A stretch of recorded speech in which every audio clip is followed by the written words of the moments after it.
नमस्कार, channel 24+ live news show मेडिटॉक में मैं आपका एक बार फिर से आपके होस्ट उदो शिल्पा बहुत बहुत स्वागत करती हूं। आप जानते हैं कि चैनल 24+ के इस लाइव शो मेडिटॉक में हर बार हम आपके स्वास्थ्य से जुड़ी समस्याओं के बारे में, विषयों के बारे में बात करते हैं।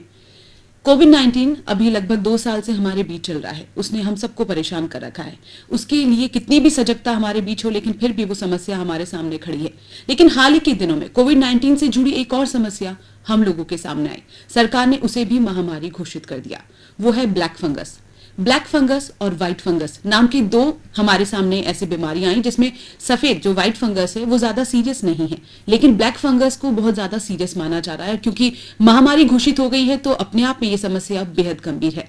ब्लैक फंगस के बारे में हम ज्यादा जागरूक नहीं है, या फिर ये कहें कि इसके बारे में हम भी ज्यादा ज्ञान नहीं है। इन सब के बारे में आज हम विस्तार से आपके साथ बात करने वाले हैं। ब्लैक फंगस क्या है, इसके लक्षण क्या है, रोकथाम कैसे की जा सकती है और इसके बारे में सरकार क्या कार्य कर रही है, उन सब के बारे में आज हम डिटेल से बात करने वाले हैं।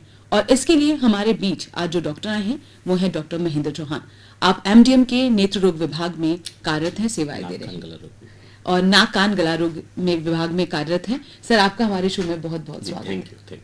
आज हम ब्लैक फंगस के बारे में बात करने वाले हैं। सर, एक ऐसी बीमारी जिसके बारे में अभी लोगों को ज्यादा नॉलेज नहीं है, लेकिन डर सबको है। तो मैं जानना चाहती हूँ क्या बीमारी है। जी, ब्लैक फंगस को म्यूकरमाइकोसिस कहते हैं जी। ये मेजर इसका जो इन्वॉल्वमेंट रहता है इसको कहते हैं राइनो ऑर्बिटो सेरिब्रल म्यूकरमाइकोसिस और राइजोमाइकोसिस और जाइगोमाइकोसिस। ये जैसे कवक होते हैं, दैट इज फफूंदी, उनको फंगस कहते हैं। ठीक है। और इनका जो साइंटिफिक जो वर्ड जो इनके लिए काम में लिया जाता है वो है माइकोसिस, यानी फंगल का इन्फेक्शन। ठीक है। जो तो राइनो ऑर्बिटो सेरिब्रल माइकोसिस है, इसमें राइनो यानी नाक, ऑर्बिटो यानी आंख और सेरिब्रल यानी दिमाग। मतलब ये जो बीमारी है आपके नाक यानी नाक और आसपास का जो पेरिनेजल साइनसेस होते हैं उनको, प्लस फिर ऑर्बिट यानी आंख और उसके बाद में ब्रेन, उनको इन्फेक्ट करती है। ये सभी आपस में एक दूसरे के नजदीक होते हैं, इसलिए इनको जल्दी इन्वॉल्व करती है। जी। तो सर, इसे कोविड से क्यों जोड़ा जा रहा है, क्या रीजन है? कोविड से जोड़ने का कारण ये है कि जैसे इस दौरान कोविड में अभी जैसे रिसर्चेस चल रही है कि क्यों इतना एपिडेमिक एकदम फंगस का हो गया। ऐसा नहीं है कि ये ब्लैक फंगस बीमारी आज की नई आई हुई है, ऐसा नहीं है। पहले भी होती थी। अच्छा। लेकिन बहुत कमतर होती थी। यानी जैसे अपने इधर की ड्राई क्लाइमेटिक कंडीशन जो कहें तो वहाँ पर हेल्दी एनवायरमेंटल कंडीशन में इसकी परसेंटेज बहुत कम रहती थी। साल में इक्के दुक्के मरीज आने के रहते थे इनके, और मैं कहूँ तो शायद इससे भी कम रहते थे। लेकिन मतलब हमारे शहर में जहाँ पे ऐसा एनवायरमेंट, जी हाँ, जहाँ पे ड्राई क्लाइमेटिक कंडीशन रहती है वहाँ पे थोड़ा कम रहते हैं। लेकिन जहाँ पे कंडीशन वेट रहती है, ह्यूमिड हॉट एटमॉस्फेरिक कंडीशन रहती है, तो आपको पता है ये कंडीशन वो है जहाँ पे फंगस इजीली कल्टीवेट होते हैं। बिल्कुल। तो वहाँ पे इनका थोड़ा ज्यादा रहता था। प्लस अभी जो इम्यूनिटी का जो इश्यू हुए हैं, एक तो कोविड से जिनको जोड़ा जा रहा है कि उनसे इम्यूनिटी थोड़ी लो हो रही है, प्लस उसके अलावा जो स्टेरॉइडल यूज है, क्योंकि वायरल कोई भी बीमारी है उसको कंट्रोल करने के लिए कई बार स्टेरॉइड दिया जाता है। अच्छा। तो उसके कारण वो भी इम्यूनिटी को डाउन करता है। तो इनके कारण कोविड से जोड़ा गया है। हालांकि अगर मुख्य कारणों की बात करें अभी भी, तो वो डायबिटीज वो मुख्य रहता है। हाँ, वो डायबिटीज प्रेसिपिटेट हो जाता है या एग्रावेट हो जाता है। प्रेसिपिटेट मीनिंग वो व्यक्ति जो पहले डायबिटिक नहीं था, कोई ट्रीटमेंट लेने के कारण डायबिटिक हो गया तो प्रेसिपिटेट हो गया, जैसे स्टेरॉइड के कारण प्रेसिपिटेट हो गया, वो डायबिटिक हो गया अभी जो पहले नहीं था। और दूसरा है जो ओल्ड डायबिटिक है वो डिटेरियोरेट हो गया। हो सकता है कि जैसे कोविड में बाहर घूमना फिरना लोगों का कम हुआ, तो जो वर्क पे जाते थे वो वर्क पे नहीं गए तो उनका ब्लड शुगर बढ़ना शुरू हो गया होगा। अच्छा। या फिर जिन्होंने सोचा कि अभी मुझे लग रहा है कि मैं घर पे बैठा हूँ तनाव मुक्त हूँ, मुझे ऐसा लग रहा है कि मेरा शुगर नॉर्मल होएगा। कई बार स्यूडो फील होती है मन में कि मन में भावना आती है कि मेरा शुगर कंट्रोल है। तो हो सकता है उसके कारण उन्होंने दवाइयों का जैसे लेना बंद कर दिया हो, तो उनमें शुगर एकदम बढ़ जाती है। और हमारी जैसी शुगर बढ़ती है इम्यूनिटी कम हो जाती है। और जो बढ़ी हुई शुगर फंगस की ग्रोथ के लिए बहुत अच्छी है। बढ़ी हुई शुगर फंगस उसमें इजीली ग्रो करती है। उनका जो बॉडी का जो पीएच वगैरह होता है वो पूरा सब कुछ ऐसा होता है जो फंगस के लिए बेस्ट होता है। जी हाँ, तो फंगस है जो ग्रो करती है, इम्यूनिटी बॉडी की कम हो रखी है बिकॉज बढ़े हुए शुगर के कारण, जी। और प्लस कोविड और आ गया तो उससे और इम्यूनिटी कम होगी, क्योंकि हर वायरल बीमारी में इम्यूनिटी कम होती है, चाहे वो कोई भी हो। ठीक है, तो इम्यूनिटी कम हो गई तो इसके कारण फफूंदी को एक इजी रास्ता मिल जाता है शरीर में अटैक घुसने करने का। के लिए। जी हाँ। जी जी जी। अच्छा, जैसे कि अभी केसेस भी आ रहे थे न्यूज़पेपर्स में, हमने सुना कि जिनको कोविड हो चुका है उनके अंदर संख्या ज्यादा है इस फंगस की, ऐसा रीजन? जी, जो अभी बताया मैंने आपको जी। कि जो स्टीरॉयड ले लेते हैं या कोई कोविड भी एक तरह का वायरल बीमारी ही है, तो उसके कारण उनमें वो संख्या हमें ज़्यादा होती है। देखने को मिल रही है। अगर हम देखें तो हमारे पास जो भर्ती है लगभग सारे ही मरीज, इक्के दुक्के मरीज को सारे ही पोस्ट कोविड है, यानी जिनमें कोविड था अभी वो कोविड से रिकवर हुए और उनमें अभी ब्लैक फंगस हो गई है। ब्लैक फंगस मोस्ट प्रोबेबली कहाँ कहाँ किस पार्ट पे अटैक करता है? जैसे जो मैंने बताया राइनो ऑर्बिटो सेरिब्रल म्यूकरमाइकोसिस, तो ये जैसे स्टार्ट विथ अगर कहें तो पेशेंट राइनो यानी नाक का बंद करना वगैरह ये कर देगा, आंख का प्रोप्टोसिस और आंख का रोशनी कम होना, आंख का लाल होके बाहर आना, और ब्रेन में अगर चला जाता है तो लकवा मारने जैसी स्थिति पैदा कर देता है और वो जानलेवा भी होता है। कई बार एकदम से मरीज को जानलेवा हो सकता है। सर, ये डायग्नोस कैसे होता है? मतलब एक कोविड पोस्ट कोविड पेशेंट है, वो ठीक हो चुका है, और मैं जानना चाहती हूँ जैसे पोस्ट कोविड पेशेंट ठीक होके घर जा चुका है या फिर नॉर्मल लाइफ जी रहा है, तो सडनली कैसे पता चलेगा कि मुझे अब ब्लैक फंगस ने अटैक कर लिया है? जी, एक तो उनको अपने डेली रूटीन में बड़ा ध्यान रखना चाहिए कि जैसे डायबिटीज के जो लक्षण है, ज्यादा प्यास लगना है और ज्यादा पेशाब आना, ठीक है, सो वो चीज का उनको ध्यान रखना चाहिए। अगर ऐसा है तो उनको ये ध्यान रहना चाहिए कि लक्षण है जो कुछ बदल गया है। अच्छा, ठीक है, कि मतलब उनका ब्लड शुगर लेवल ज्यादा है। क्योंकि हम रोकथाम की अगर बात करें तो रोकथाम जिन कारणों से हो रही है तो हमें उनको ठीक करना पड़ेगा लक्षण को पहचानने से पहले। ठीक है, अगर शुगर कंट्रोल रहेगा तो ये होने की संभावना कम रहेगी। हमारे पास जैसे जो भी मरीज है अभी 100% मरीज वो है जिनका अनकंट्रोल डायबिटीज रहा है। अच्छा जी। ठीक है, तो उनको पहले तो उनको पहचानना पड़ेगा कि मेरे में डायबिटीज है, वो थोड़ा अनकंट्रोल हो रहा है। फिर है इस बीमारी से जुड़े हुए लक्षण। अगर लक्षणों की बात करें कि जैसे आंखों का जैसे मैंने बताया लाल होकर बाहर आना या धुंधला दिखना या आंख बंद होना जिसको टोसिस कह देते हैं। ठीक है, और नाक बंद होना, नाक से गंदा पानी आना, अगर जबड़े में जैसे हो गया साइनस और ऊपर वाले दांत जो कहते हैं वो आपस में जुड़े हुए हैं, ठीक है ना, तो वहां से दांतों का लूज होना या सडनली मल्टीपल एब्सिस जैसे ब्लैक ब्लैक स्पॉट मसूड़ों पे पड़ जाना या तालू के ऊपर ब्लैक स्पॉट पड़ जाना, या फिर हमारी जो चीक बोन प्रोमिनेंस है वहां पे ब्लैक स्पॉट का यकायकी पड़ जाना, ये मैं कहूंगा कि मुख्य लक्षण है जिससे अपन डायग्नोज कर सकते हैं। और अगर ब्रेन में पहुंचता है तो वो खैर क्लियर कट ही हो जाना है ना, डॉक्टर के पास जाएंगे ऐसी कंडीशन में तो वो डॉक्टर डायग्नोज कर लेगा। लेकिन खुद कैसे जो मैंने आपको लक्षण बताए उनसे उनको पता चल सकता है कुछ ऐसा है जो नहीं होना चाहिए। जी। अच्छा, ब्लैक फंगस के जो पेशेंट्स हैं हॉस्पिटल में हॉस्पिटलाइज हो रहे हैं तो कितने दिन उनको एडमिट रहना पड़ता है और वहाँ पे क्या प्रोसीजर्स रहते हैं? ब्लैक फंगस के पेशेंट जब एडमिट कर रहे हैं अभी हम तो फिलहाल म्यूकर वार्ड ईएनटी वार्ड को म्यूकर वार्ड में कन्वर्ट कर दिया गया है उसमें, क्योंकि इनका इलाज थोड़ा लंबा चलता है। इनका ड्यूरेशन ऑफ ट्रीटमेंट है, पहले डायग्नोसिस किया जाता है। डायग्नोसिस के लिए जैसे है कि नेजल एंडोस्कोपी की जाती है, यानी नाक की दूरबीन द्वारा जांच करते हैं सस्पेक्टेड पेशेंट्स का कि जिन में हमें डाउट लग रहा है ऑन क्लिनिकल एग्जामिनेशन और हिस्ट्री जैसे मैंने बताया तो उनका फिर नेजल एंडोस्कोपी किया जाता है और टर्बिनेट्स होते हैं, नाक के अंदर कुछ बढ़ा हुआ मांस होता है जो नॉर्मली सब में होता है, वहां से स्पेसिमेन लिया जाता है, या कोई नाक में क्रस्ट पड़े रहते हैं अगर तो वो भी लिए जाते हैं, या फिर तालू काली पड़ गई है तो वहां से स्पेसिमेन लिया जाता है, उनको रिपोर्टिंग के लिए भेजते हैं, QOH सैंपलिंग कहते हैं उसको, QOH माउंट, तो वो किया जाता है। जब उनकी रिपोर्ट पॉजिटिव आती है तो पेशेंट को सर्जरी के लिए प्लान करना पड़ता है शीघ्र। तो जैसे अभी हमारे यहाँ पे अगर देखें तो कोशिश ये कर रहे हैं कि आज अगर सुबह आ गया तो कोशिश ये करते हैं कि आज रात तक ही उसका ऑपरेशन हो जाए। तो मैं आपको इस बात से ये बताना चाह रहा हूँ कि हम कितना सीरियसली इस चीज को ले रहे हैं। और रही बात ड्यूरेशन ऑफ ट्रीटमेंट की, तो इसमें ऑपरेशन से हम जैसे कोई फोड़ा फुंसी है उसमें से चीरा लगा के रस्सी निकाली जाती है, तो ये ऑपरेशन है वो इन्फेक्टेड पार्ट को बाहर निकालना। उसके बाद में जैसे कोई और तरह की इन्फेक्शन में एंटीबायोटिक चलती है, इसमें एंटी फंगल्स चलती है। ठीक है, और एंटी फंगल्स का ट्रीटमेंट थोड़ा लंबा चलता है, जो डिपेंडिंग ऑन कि कौन से टाइप की अपन एम्फोटेरिसिन बी, जो ड्रग जो मेन यूज में की जा सकती है वो एम्फोटेरिसिन बी इंजेक्टेबल फॉर्म में होती है वो, और वेरिएबल टाइप की आती है, तो कौन सी टाइप की काम में लेते हैं उसके ऊपर निर्भर करता है। जैसे लाइपोसोमल फिलहाल जो सरकार प्रोवाइड करवा रही है एम्फोटेरिसिन बी, उसमें थोड़ी ज्यादा डोज प्रतिदिन दी जा सकती है, और उससे ट्रीटमेंट अगर हम पेशेंट के रीनल फंक्शन और सब कुछ पोटेशियम जो इलेक्ट्रोलाइट्स वगैरह सब सही रहे, तो हम उसको इवन 3 सप्ताह 4 सप्ताह में भी पूरा कर सकते हैं। नहीं तो ये ट्रीटमेंट साधारण जो एम्फोटेरिसिन दी आती है उससे लगभग 2 महीने तक चल सकता है या उससे ज्यादा भी। जी अच्छा, आंखों की बात करते हैं। आंखों पर अगर इस फंगस का असर होता है और आप उसे ऑपरेट करते हैं तो रिस्क क्या रहते हैं? और आप जैसे आपने कहा कि जो इन्फेक्टिव पार्ट होता है हम उसे रिमूव कर देते हैं, तो फिर आंखों में जैसे हमने सुना कि आंखों की रोशनी जाने का भी डर से कॉल ले लेते हैं। हेलो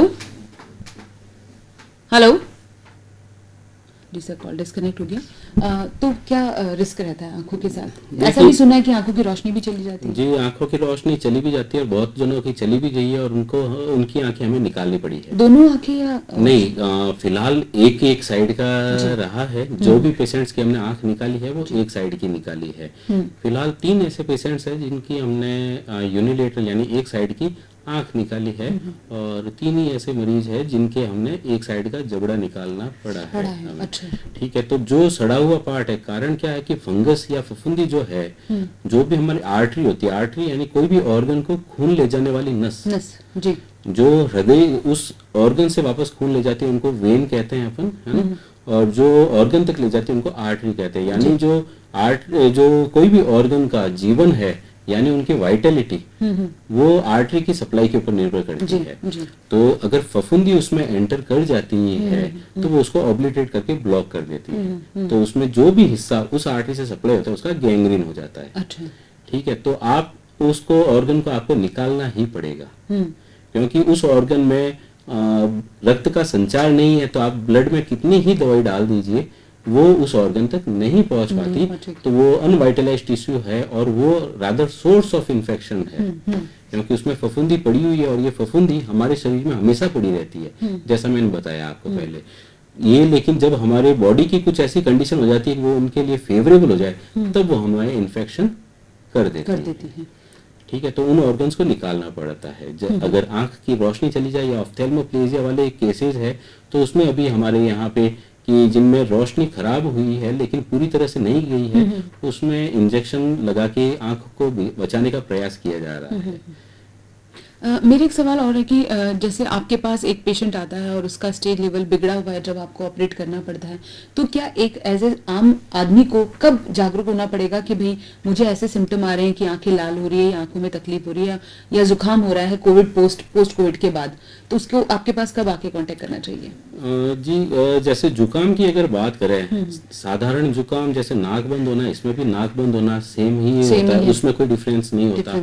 लेकिन जैसे साधारण जुकाम में अगर गाल और दांत की बात करें, उनमें दर्द होता है ज्यादा। अच्छा। इसमें दर्द के बजाय नंबनेस होती है यानी सूनापन आता है, क्योंकि जैसा मैंने बताया कि ये उस एरिया को खत्म कर देता है, मार देता है। अच्छा। उसमें सूजन कम लाता है, उसको मारता पहले है। सूजन तब आती है ऑर्गन की किसी की भी जब उसमें ब्लड सप्लाई जाती जा रही है और वो सूजन होके लाल हो जाता है। इसमें ऑर्गन की ब्लड सप्लाई खत्म हो जाती है, इसलिए वो लाल होने के बजाय नेक्रोज होके काला पड़ जाता है।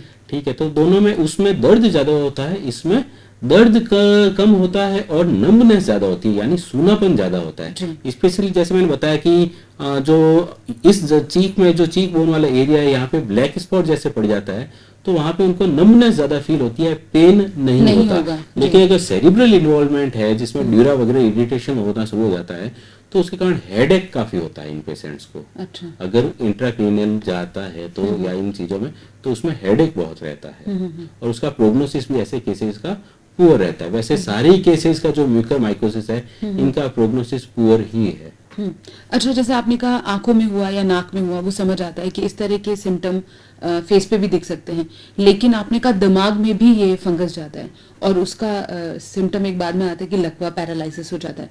तो ऐसे पेशेंट्स का क्या ट्रीटमेंट होता है, और फिर वो एक लेवल स्टेज बिगड़ने के बाद जब अटैक आएगा तभी डायग्नोज किया जाता है कि इनसे भी फंगल इन्फेक्शन है, या कोई और तरीका है इसका कि पहले ही इसको रोका जाए? जी, इसमें रोका जाना तो मैं कुछ नहीं कह पाऊंगा, और क्योंकि इसको रोक सकते भी नहीं, क्योंकि फंगस हमारे शरीर में हमेशा पड़ी है, उसका आप कभी निकाल नहीं सकते। जी, ठीक है, तो इसको हम रोक नहीं सकते, लेकिन ये है इसका रोकने का तरीका जो मैंने आपको बताया कि अपना शुगर लेवल और अपनी दिनचर्या वो मेंटेन रखें। ठीक है, ताकि आपका शुगर लेवल आपके कंट्रोल में रहे। कोई भी दवाई, जैसे हाइपरग्लाइसेमिक जो पेशेंट है, बिना अपने डॉक्टर को बताए स्व विवेक से बंद न करें, ये सोच के कि मेरा शुगर ठीक लग रहा है मुझे। ठीक है, तो ये चीज का ध्यान रखना जरूरी है। और जो भी ट्रीटमेंट लेते हैं, जैसे स्टेरॉइड ट्रीटमेंट है, इन दिनों मुझे ऐसा लगता है कि ऑनलाइन ट्रीटमेंट बहुत ज्यादा हुआ है, व्हाट्सएप ट्रीटमेंट। ठीक है, कि परिवारजन में एक जना किसी को कोविड हुआ, लगभग सब जने कोविड संक्रमित हुए हैं। ठीक है ना, इस महामारी में लगभग सभी जने संक्रमित हुए हैं। ठीक है, तो उनको ये है कि आपने क्या ट्रीटमेंट लिया था, कि मैंने ये ट्रीटमेंट लिया। अब वो मान लीजिए उस व्यक्ति की उम्र 27-28 साल की थी, वो एकदम स्वस्थ, कोई तरह का डायबिटीज वगैरह नहीं है, वो अपने किसी रिश्तेदार जिनकी उम्र 50-55 साल है, जो ऑलरेडी डायबिटिक है, उनको अगर अपने वाला ट्रीटमेंट दे देता है जिसमें स्टेरॉइड वगैरह सब लिखी हुई है, तो वो उनके लिए घातक हो सकता है। छोटी सी बात है कि उम्र और उस हिसाब से अकॉर्डिंग टू प्रिस्क्रिप्शन चलता है। जी हाँ, बिल्कुल, ट्रीटमेंट मैनेज करना होगा। जी। फंगल इन्फेक्शन इतना सीरियस मैटर है, और आप तो आपका शेड्यूल तो जहां तक मुझे पता है बहुत ज्यादा बिजी है, बहुत ज्यादा ऑपरेशन केसेस आ रहे हैं। जी हाँ, आज हमारा शेड्यूल भी आपके साथ इसी वजह से ऐसा हुआ, बिकॉज आप केस ले रहे थे। मैं इस बारे में जानना चाहती हूँ कि लोग अभी भी इसको लेके थोड़ा सा लाइटली चल रहे हैं, तो आप दर्शकों को क्या बताना चाहते हैं कि कितनी महामारी कहा गया है, तो फिर क्या सोचकर कहा गया कुछ? जी, महामारी कहने का तो कारण ये है क्योंकि इसकी फैटेलिटी रेट अगर कोई कुछ न किया जाए तो 100% मानिए, लगभग बोलिए जी, फैटेलिटी रेट लगभग 100% मानिए अगर कुछ न किया जाए। इवन ट्रीटमेंट के बाद में भी इट इज नॉट दैट कि एकदम वो है, उसमें भी तो भी जैसे मैंने बताया एम्बोलाइजेशन होता है, तो आउटकम जितना हम एक्सपेक्ट करते हैं कोई ट्रीटमेंट में, वैसा आउटकम नहीं मिल पाता। Maybe age high age 30 to 80%, like जी, तो काफी हाई फैटिलिटी रेट है। इसके कारण महामारी घोषित किया, और एकदम इतना एब्रप्ट राइज होना नंबर ऑफ केसेस में, ये कारण है। अच्छा, एक पेशेंट को अगर फंगल इन्फेक्शन हुआ है, एक आंख में हुआ, आपने उसे ऑपरेट कर दिया, क्या फिर वापस ये आशंका नहीं है कि उसे दोबारा भी फंगस इन्फेक्शन हो सकता है, ब्लैक फंगस? जी, वापस अगर उनकी दिनचर्या खराब होती है, अच्छा, तो होएगा। और प्लस जो ट्रीटमेंट की कंप्लीटनेस है, कि जैसे इसमें मैंने बताया कि एम्फोटेरिसिन बी नाम का जो इंजेक्शन लगाया जाता है ना, जो लाइपोसोमल एम्फोटेरिसिन बी जो अभी बेस्ट है अवेलेबल जो इसके लिए, वो लगाया जाता है। ठीक है, और फंगस अगर रेजिस्टेंट नहीं है इसके लिए, ऑल्दो इसके फंगल सेंसिटिविटी टेस्ट के लिए अपने यहाँ पे कहीं पे वो अवेलेबिलिटी भी नहीं होगी। ठीक है ना, तो liposomal amphotericin B that is the best जो हमारे पास में अवेलेबल है। ठीक है ना, as such in all over world वही है, नॉट जस्ट विथ अस, पूरी दुनिया में अभी जो बेस्ट एंटी फंगल कह सकते हैं, जो इसमें काम में ले सकते हैं, वो लाइपोसोमल एम्फोटेरिसिन भी है, जो अभी हॉस्पिटल में हमारे अवेलेबल है सरकार की तरफ से निःशुल्क। ठीक है ना, तो उन केसेस में अगर पूरा ट्रीटमेंट पेशेंट ले लेता है तो उनमें संभावना बहुत कम हो जाती है। लेकिन क्या इसमें कुछ अड़चन आती है, वो पेशेंट के जो बॉडी लेवल जो कंट्रोल है वो थोड़ा सा पुअर होता है, क्योंकि ये कई सारे इलेक्ट्रोलाइट्स वगैरह है और किडनी के ऊपर भी थोड़ा बहुत इफेक्ट डालता है। तो उसके लिए हमें कई बार दवाई को कई बार पहले बंद करना पड़ता है या डिसकंटिन्यू करना पड़ता है इन बिटवीन। ब्लैक फंगस के केसेस में जो एज मैटर करती है, ज्यादातर किस एज के केसेस आपके पास आ रहे हैं? जैसे जो डायबिटिक पेशेंट है, अगर आप देखें अपने, हाँ, अगर हम आसपास में देखें तो ये डायबिटिक पेशेंट है, आपको ज्यादातर 50+ एज के नजर आते हैं। ठीक है, तो हमारे पास में भी जो पेशेंट आ रहे हैं 45+ एज के ही ज्यादा है। और सबसे ज्यादा अगर वो बैंड देखें, एज का बैंड, तो मेरे ख्याल से 45 to 60 के बीच वाला सबसे ज्यादा आपको नजर आएगा। महिला पुरुषों का कोई रेशियो है या फिर यही है कि फंगल इन्फेक्शन है, ये किसी को भी हो सकता है? नहीं, किसी कुछ को भी ऐसा- हो किसी को सकता भी हो है। सकता है जी। और बाकी इसमें तो बहुत ज़्यादा अगर मान लीजिए कोई संख्या कई ज़्यादा हो जाती है तब हम इसको ज़्यादा कंक्लूड कर पाते जी। हैं। जैसे अभी हमारे पास में 27 पेशेंट्स आए हैं, इनमें महिला पुरुष का वो रेशियो देखना भी सही नहीं है। बिल्कुल। थोड़ा जब बढ़ जाए तब हम जैसे मान लीजिए 200 पेशेंट आ जाते हैं तो वो उसमें सिग्निफिकेंटली हम कह सकते हैं कि हाँ ये महिला या पुरुष में ज़्यादा होता है। वैसे वैसे ऐसा कुछ नहीं वैसे सूचनाओं में पढ़ा है कि जितने भी ऑपरेशन हुए उनमें ज्यादातर में Female। सफलताएं मिली हैं हाँ, और आप लोगों ने बहुत अच्छा ऑपरेट किया। लेकिन क्या कभी ऐसा होता है कि कुछ केसेस में आपको ऐसा लगे सर्कमस्टेंसेस के इसका जो इलाज होगा उसके बाद जो रिजल्ट आएगा वो उतना पॉजिटिव नहीं रहेगा क्योंकि केस इतना ज्यादा क्रिटिकल है, तो वो सिचुएशन, क्रिटिकल सिचुएशन क्या होती है एक पेशेंट की? जी, सबसे क्रिटिकल सिचुएशन है failure to remove whole of the disease. अच्छा। और जो कोविड के कारण उसकी पेशेंट की जनरल कंडीशन, जैसा अपने को पता है जहाँ तक पेशेंट पोस्ट कोविड है, तो पोस्ट कोविड का जो मेन, अगर आपने सभी को अब जानकारी में है कि फेफड़ों के ऊपर सबसे बुरा प्रभाव डालता बिल्कुल है। बिल्कुल जी। ठीक है, और कई सारी दवाइयां हैं जिनके कारण किडनी का भी प्रभाव के ऊपर दुष्प्रभाव पड़ता है।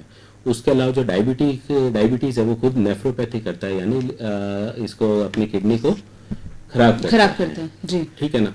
तो इनमें अगर अपन बात करें कि आउट, आपने क्या पूछा था, सॉरी? मैंने आपसे पूछा था कि क्रिटिकल पेशेंट जो आते कि अपन कब है, हाँ, हाँ। कि जैसे अगर ऐसे केस है जिसमें नेफ्रोपैथी वगैरह हो रखी है, जिसमें अपन ट्रीटमेंट, मेडिकल ट्रीटमेंट पूरा नहीं दे पाए, बिल्कुल बिल्कुल, या फिर स्प्रेड इतना ज्यादा है कि कुछ ऑर्गन ऐसे हैं जिसके पास से हमें बीमारी होते हुए भी हमें छोड़ना पड़े, क्योंकि अदरवाइज पेशेंट की ऑन टेबल ही डेथ हो जानी है। अच्छा। अगर ऐसा क्रिटिकल पेशेंट है और हमें पता है कि हमने उसमें बीमारी छोड़नी पड़ी है, तो ये थोड़े से पेशेंट क्रिटिकल होते हैं। या फिर फेफड़े जैसे ही खराब हो रखे हैं और उनमें मान लीजिए कोई आपने 7-8 घंटे का जैसे ऑपरेशन करना पड़ा है हमें कल परसों जी, ही, जी। तो उस केस में वो पोस्ट कोविड है, उसके फेफड़े खराब है, ठीक है, हमने बीमारी तो बहुत सारी थी पूरी निकाली है, ठीक है, लेकिन अब वो है उनकी वापस एनेस्थीसिया से बाहर आना या एकदम सही होना, उसके ऊपर उनका परफ्यूजन वगैरह जो होता है और फेफड़े की स्थिति है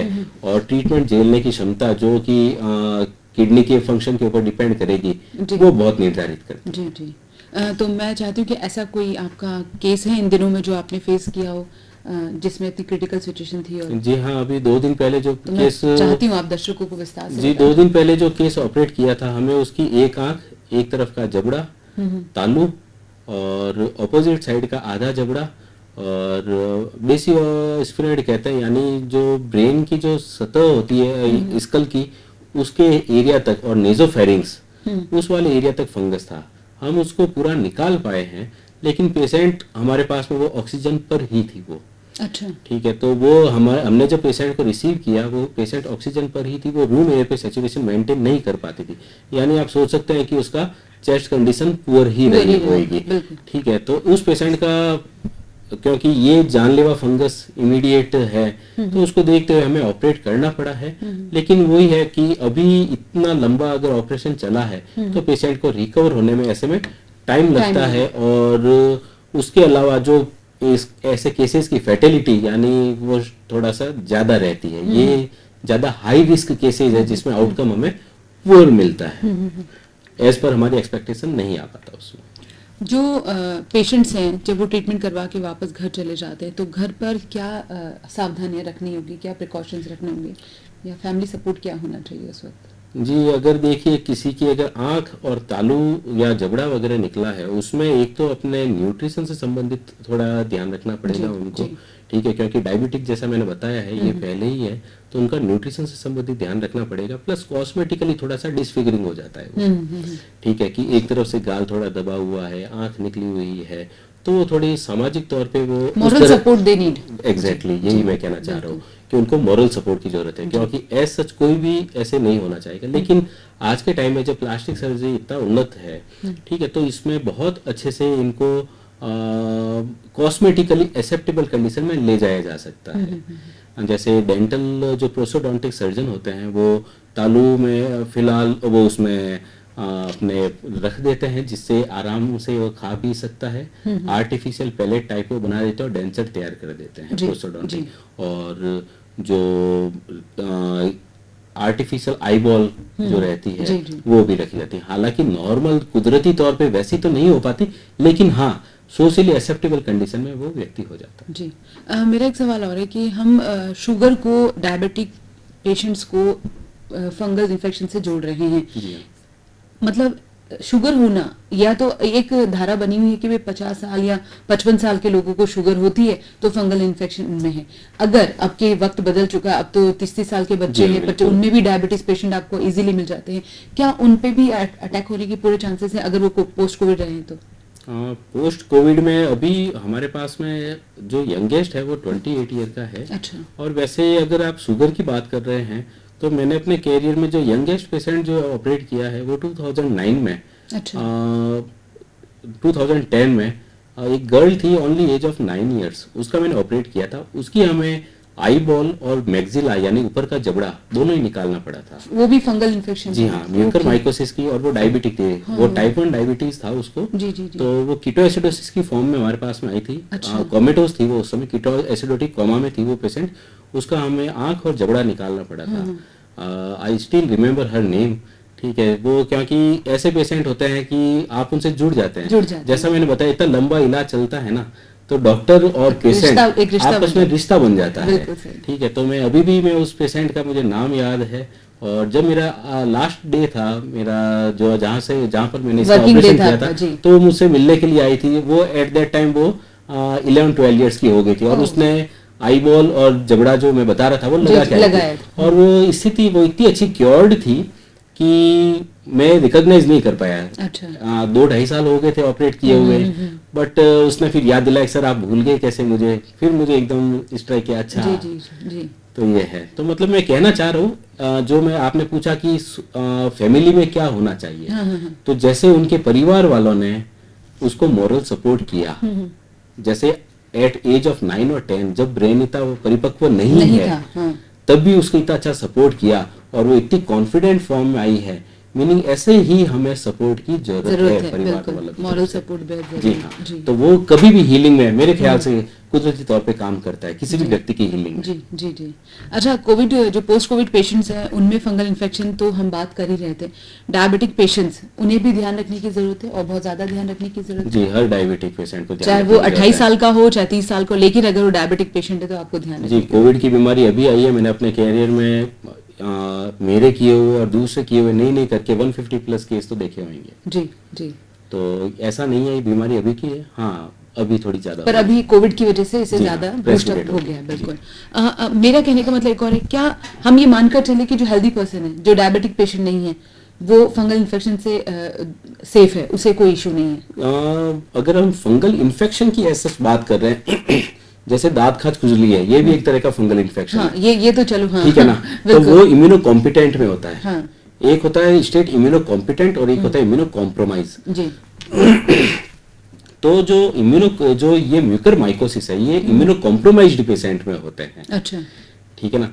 तो ये इम्यूनो कॉम्पिटेंट वाले जो है, तो उनमें वो तो हो सकता है, लेकिन इम्यूनो ये जो फल्मिनेंट इन्वेजिव वाले हैं, उसका जो प्राण घातक है जी, वो की समस्या जो हेल्दी पर्सन है उनमें होने की समस्या नहीं बराबर है, या नहीं ही कहें हम। हाँ, तो मतलब अभी जैसे कि एक ये बात फैली हुई थी अभी भी कि भाई स्टेरॉइड ज्यादा लेने से कोविड के वक्त शायद ये फंगल इन्फेक्शन फैल रहा है, तो शायद दर्शक अब जागरूक हों कि शुगर डायबिटिक पेशेंट होना ये भी एक रिस्क की बात है। आप इसे बहुत सीरियस लेके चले कि अगर आप पोस्ट कोविड हैं और डायबिटिक पेशेंट हैं, आपकी हिस्ट्री रही है, तो आपको सावचेत रहने की जरूरत है। जी बिल्कुल।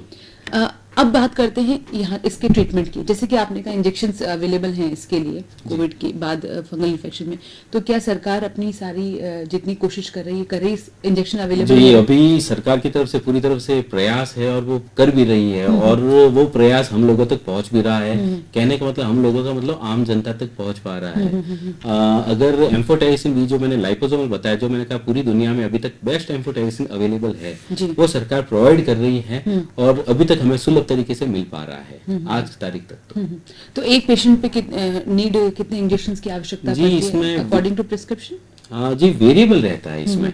अगर हम बात करें लगभग 2.5 से 3 ग्राम पेशेंट प्रति व्यक्ति को जरूरत पड़ती है, और एक एम्फोटेरेसिन एम्पूल में लगभग 50 मिलीग्राम आता है। ठीक है, तो अगर 2.5 ग्राम देते हैं उसको, तो अगर 2.5 ग्राम देते हैं मतलब 50 एम्पूल कम से कम एक व्यक्ति में लगने हैं, अगर लिमिटेड डिजीज है तो भी। वो हम फॉलोअप में, पेशेंट फॉलोअप में जैसे एंडोस्कोपी करते हैं तब उसमें देखते हैं कि डिजीज का क्या स्टेटस है। उस एरिया को जब क्लीन करते हैं हमें पता चलता है ये अनवाइटलाइज्ड टिश्यू है, यानी डेड टिश्यू है, तो उससे उसको रिमूव करते हैं, फिर हेल्दीनेस वहाँ की चेक करते हैं। लेकिन कई बार जैसे मैंने बताया राइनो ऑर्बिटो सेरिब्रल यानी ब्रेन में गया हुआ है, उस एरिया को हम फॉलो करने के लिए खोल के तो उसको देख नहीं सकते, तो हम एमआरआई करते हैं, उसमें क्या इमेजेस लगती है अपने को उसके अकॉर्डिंगली डिसाइड करते हो। कई बार हमें डोज इसकी 4 ग्राम या उससे ज्यादा भी ले जानी पड़ सकती है। अच्छा। मेरा एक सवाल और है कि फंगल इन्फेक्शन की बात कर रहे हैं, पेशेंट का कि जब ये इन्फेक्शन होता है तो जहां पर ज्यादा इम्पैक्ट है वहां हम उस चीज को रिमूव कर देते हैं, उस पार्ट को रिमूव कर देते हैं। तो अवेयर कितनी रहने की जरूरत है कि मुझे अभी आज सर्दी जुकाम हो रहा है, मैं कोविड पोस्ट रह चुका हूँ, डायबिटिक पेशेंट हूँ, मुझे आंखों में तकलीफ हो रही है या ये धब्बे हो रहे हैं, तो कितने दिन बाद उसे आकर डॉक्टर से इमीडिएट आना चाहिए। बिल्कुल। अगर जैसे आपने जो सारे लक्षण बताए कि पोस्ट कोविड भी हो, डायबिटिक भी हो और मेरे धब्बा भी हो गया है, तो मैं तो कहूंगा अगर धब्बा नजर आ रहा है तालू पे या गाल पे, मतलब वो केस है जिसमें हमें जबड़ा निकालना पड़ेगा। ठीक है, तो ऐसे केसेस तो ऐसे हैं जिनको तो तुरंत ही आना पड़ेगा। जी। फंगल इन्फेक्शन जो ये ब्लैक फंगस है, इसको चेक कैसे किया जा सकता है? कोविड में तो हम जानते हैं कि स्वाब का नमूना लिया जाएगा, तो ये कैसे टेस्ट? इसमें जैसे मैंने बताया नेजल एंडोस्कोपी की जाती है। अच्छा। और उसमें नाक में अगर कोई क्रस्ट पड़ा हुआ है या डिवाइटलाइज्ड टिश्यू है, जैसे नाक तालू पे ब्लैक स्पॉट पड़ा हुआ है या तालू पे नहीं है, तो जो टर्बुलेंट्स होते हैं नाक के अंदर, जो नॉर्मली मांस फूले हुए होते हैं, वहां से टुकड़ा निकाला जाता है, जिनको केओएच में डिप करके या सेलाइन में डिप करके भेजा जाता है। फिर माइक्रोबायोलॉजी डिपार्टमेंट उसको केओएच में डाइजेस्ट करता है, तो टिश्यू डाइजेस्ट हो जाता है और हमारे पास में जो पीछे फिलामेंट बचते हैं वो फंगल फिलामेंट रह जाते हैं। अच्छा। उनका फिर माइक्रोस्कोपी करते हैं और हमें जांच मिल जाती है। अच्छा, अब कितने दिन में इसकी रिपोर्ट आ जाती है? काफी जल्दी ही आ जाती है। अगर अपने डॉक्टर एसएन मेडिकल कॉलेज की बात करें तो बहुत जल्दी ही रिपोर्ट हमें मिल जाती है।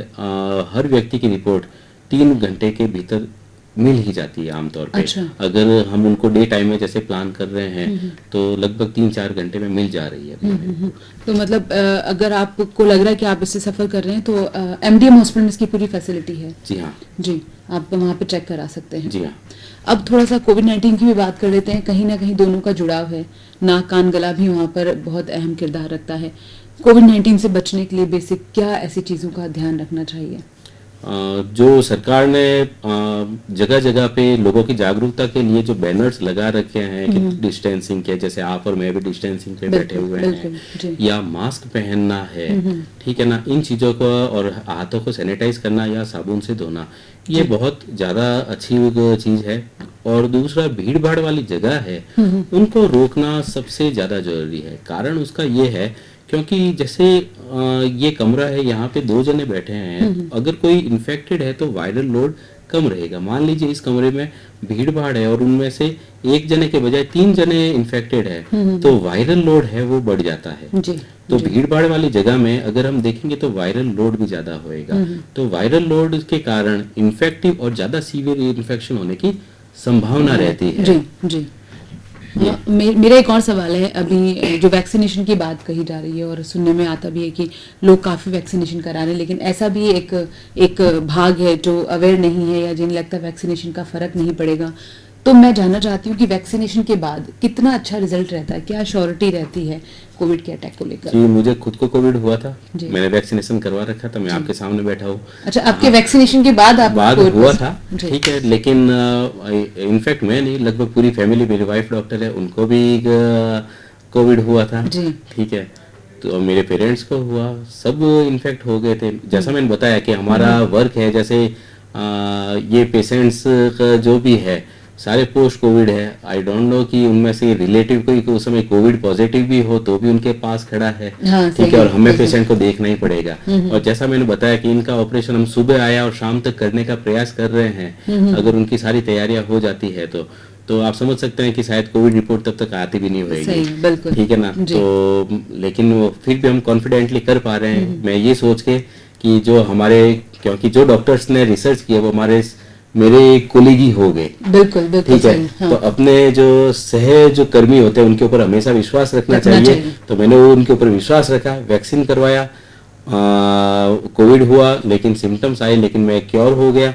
अभी वापस पेशेंट जो कोविड पॉजिटिव भी है तो हम उनका ऑपरेट करते हैं। ठीक है, इररेस्पेक्टिव कि वो उनका स्टेटस या पॉजिटिव है तो भी करते हैं। जी। ठीक है ना, क्योंकि अब ठीक है वैक्सीन कराया है तो ज्यादा कॉन्फिडेंट, हाँ, लेकिन उन चीजों का ध्यान रखा जाता है को अगर आपने वैक्सीनेशन करवा दिया है तो इसका मतलब बद परहेज नहीं करना है, लापरवाह नहीं होना। जी हाँ, आपको लापरवाह नहीं होना है, आपको फिर भी ध्यान रखना पड़ेगा। जी जी जी जी। जैसे मास्क पहनना है, कारण क्या आपको जैसे एक खुद को इन्फेक्ट नहीं हो लेकिन आप उसको हार्बर करके किसी और को दे सकते हैं। जैसे आपने कोई ऐसी सतह को छुआ जहाँ पे कोविड वाले मरीज की सांस के कारण कुछ जस्ट या खांस के कारण ड्रॉपलेट गिरी हुई थी, आपने उसको सतह को छुआ, आप घर गए, आपके घर पे कोई बुजुर्ग है जो वैक्सीनेटेड नहीं है या जो स्थिति है, ठीक है ना, और उनको फिर इन्फेक्शन हो जाता है तो आप उसमें एज अ कैरियर काम में कर रहे हैं। तो इसलिए हमको इन सावधानियों का ध्यान तो भी रखना चाहिए, ये कहना चाहते हैं। मेरा एक सवाल और है कि अगर दो लोगों को कोविड होता है,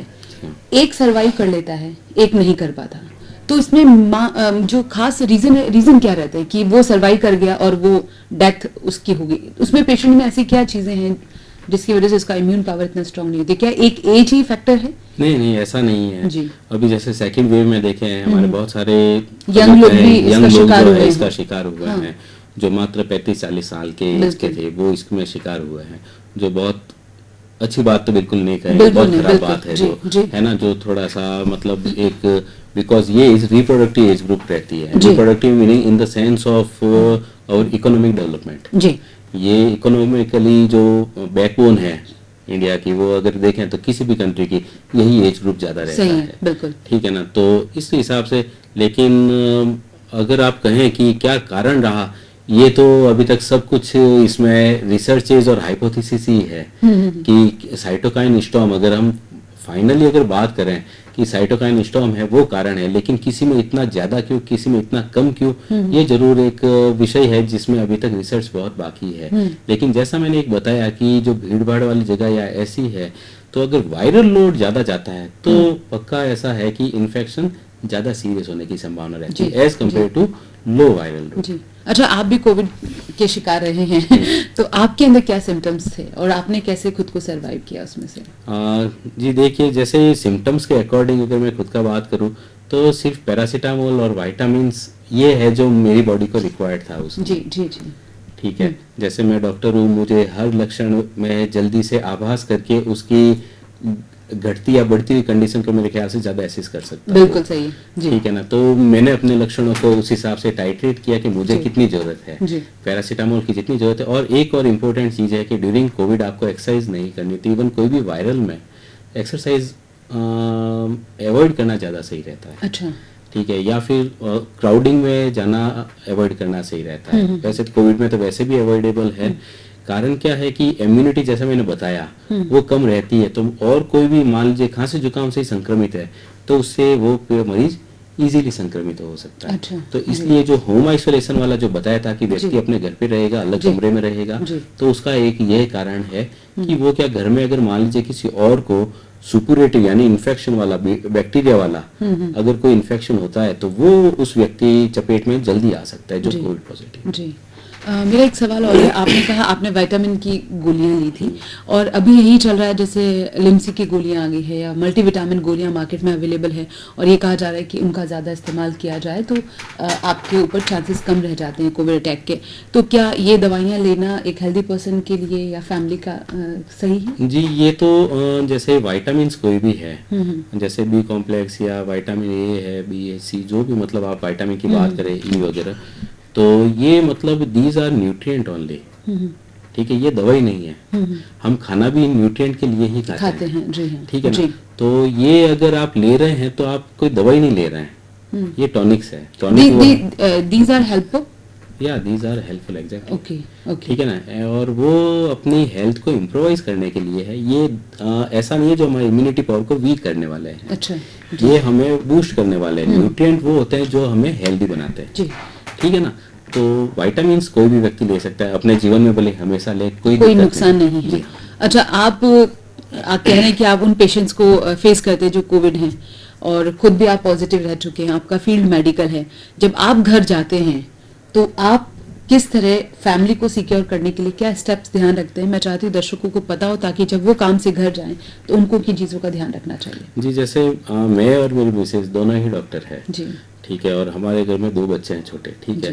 तो सबसे पहले तो घर में एंटर करने के जो हमारा एंट्री पॉइंट है उसको जनरली हम जो डोर बेल है वो अपनी एल्बो से रिंग करते हैं rather than a tip. Okay, ठीक है, और डोर खोलने के लिए जो अंदर खड़ा है उसको कहते हैं वो डोर खोले। ठीक है, वो जब डोर खोल देता है तब हम उस डोर को अपने पैर से रोक के अंदर एंटर करते हैं। जी, वो जो जिसने डोर खोला है कर्टेन प्लास्टिक का लगा है उसके पीछे चला जाता है, फिर हम अंदर एंटर होते हैं।